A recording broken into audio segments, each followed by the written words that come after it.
Hey guys, Robbie Raz here with you from Cigar Federation, IPCPR 2016. We're in the Nomad Cigar booth with Fred. You're already laughing out of the gate. I haven't even done anything. No, I haven't even taken over the... See, what you don't know is we recorded all of that before. Oh, well, of course, yeah, of course. He's lying. Off the record. Absolutely. Officially. Absolutely. No, good to see you. good to see you. Always fun. We've got some new stuff. You've got a ton of great cigars that have only been out for a few years.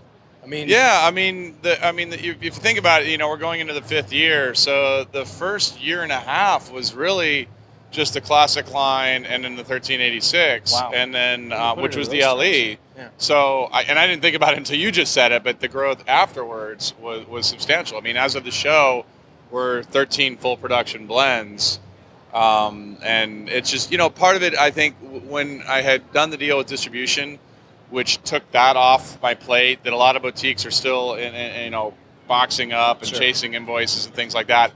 I didn't have to do that, so I was able to spend 3 months out of the country, learning, blending, doing whatever. So I think that really kind of helped amp that up, and then it kind of accelerates because I used to laugh at the guy that had how can you have that many blends? You can't have that many ideas. It's like when I bought my first Harley Davidson, and I bought it used, and it would say $15,000 for a Harley, but $15,000 invested on top of that. And I'm like, you got to be kidding me. Well, then I bought my Harley, and he put that one first piece of chrome on it, and you're like, oh, great. Now I got to do the rest of it. And that's like the worst analogy ever. I just realized that had nothing to do with cigars. I don't know, but it was fun. Somehow in my brain, it worked. But it's just the more you get into it, the more you get started.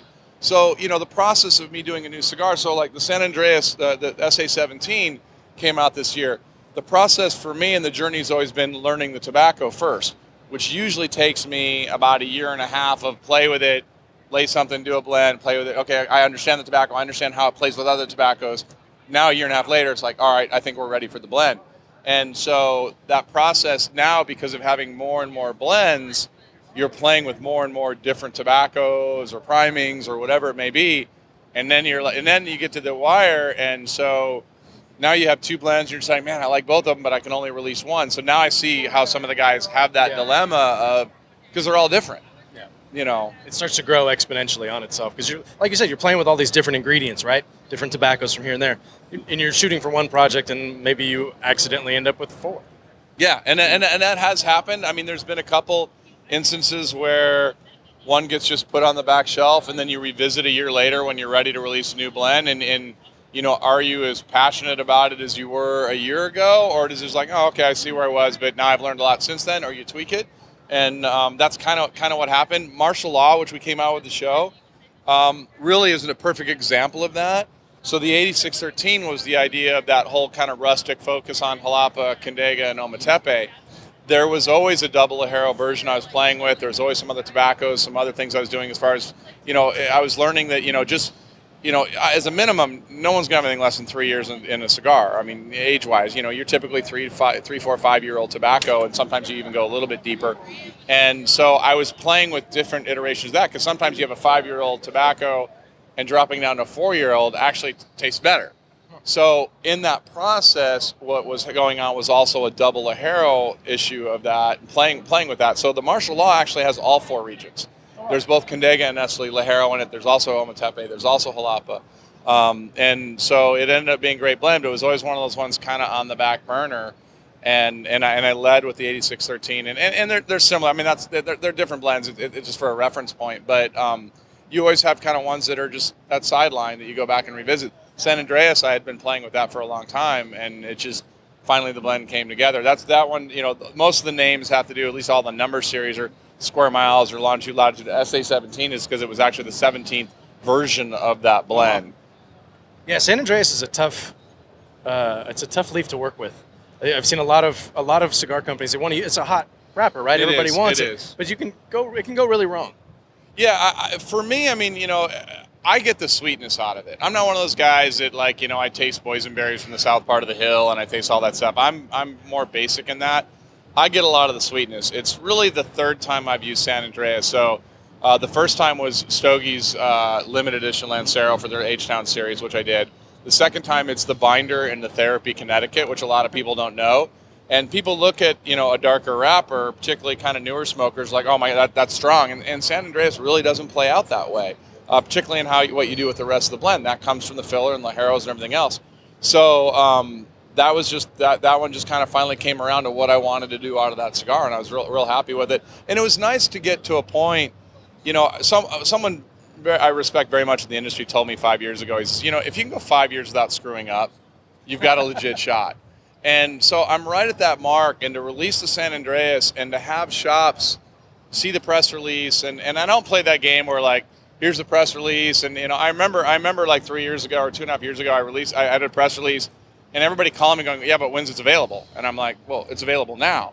And they're like, oh yeah, but when are you shipping? And I'm like, well, I'm shipping now. Like, oh well, a lot of the guys, what they do is they put out the press release, but it's really not ready for 4 months. And I'm like, well, apparently I don't know how to play this game. If I say it's ready, it's ready. I'm not. A lot of times I won't even really allude to the cigar in the background until I'm done and it's ready to go.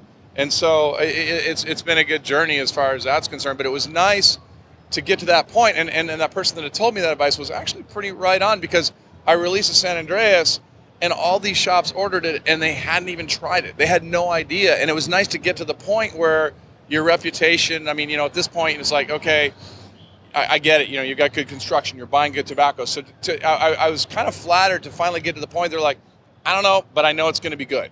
It may not be my palate, but I know some of my guys are going to like it. And it was nice to get to that point. Yeah. And so I was real happy about that. That's a huge compliment, man, to have customers say that. Well, look, everybody kind of has all this marketing puffery stuff and everything else like that. Look, at the end of the day, I've said from the very beginning, check the ego at the door, learn all you can. Don't rush not only the process of aging tobacco or whatever, but don't rush a blend out, and just spend time on doing it and spend money on the tobacco.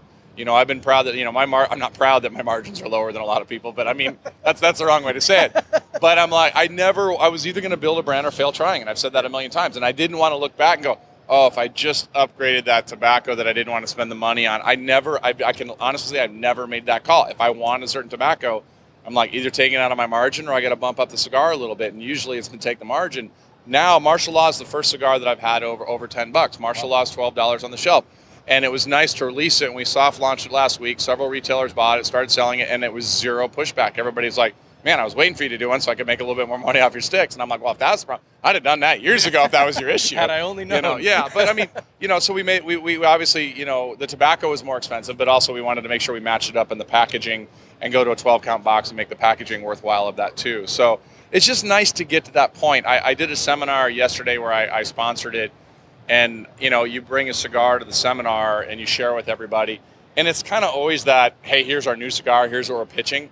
And I didn't really want to do the San Andreas because some guys, it's a fuller bodied stick, and some guys knew that. And the Martial Law, it's limited, not limited edition, but I only had so many of them. So I actually just brought the Fugitive, which is what I started with.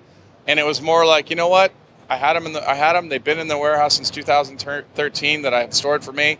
I'm just going to share with 300-400 friends, and so it's nice not to have that pressure. Yeah.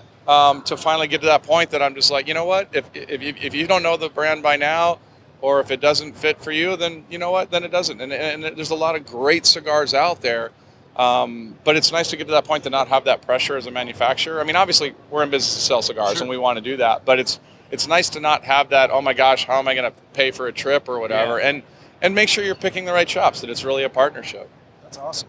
Well, that's great, man. I'm happy to hear about the success. We're going to check out the SA-17. Definitely going to check out the new Martial Law. When's the last time you golfed?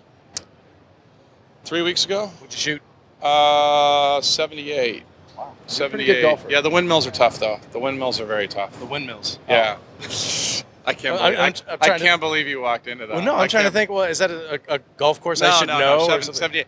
You know what? I love to golf, and what's embarrassing now is I'm not getting out enough, but I'm playing better, and I'm like, but now I want to play more, which I know will get worse. So it's not this huge quandary. Yeah. But I like it because I actually don't think about work out there. I light a cigar, I play with some friends, and I have a good time. So nice. It's fun. Nice, awesome, guys. Check out Nomad Cigars. Check out the new Martial Law SA-17. Fred, appreciate it as always. Thank you very much. You kept it very professional today. Well, you're dressed up nice. I kind of feel I feel underdressed. Maybe that's why I should have been doing this all along. You should have, because normally, historically, I'll just take over the mic and introduce you, and now I'm just like, I don't know what to do with the hat thing though. That's right. No, a good look. no, I that's like that. seriously. Some people have to run Uber at night. I get it. It hides the forehead. Yeah, That's really the goal. No, I didn't have to say anything. It was awesome, guys. Check out the rest of our cigar. The what? The rest of Reservoir? The reservoir of cigars. Check out the rest of our IPCPR 2016 coverage on cigarfederation.com.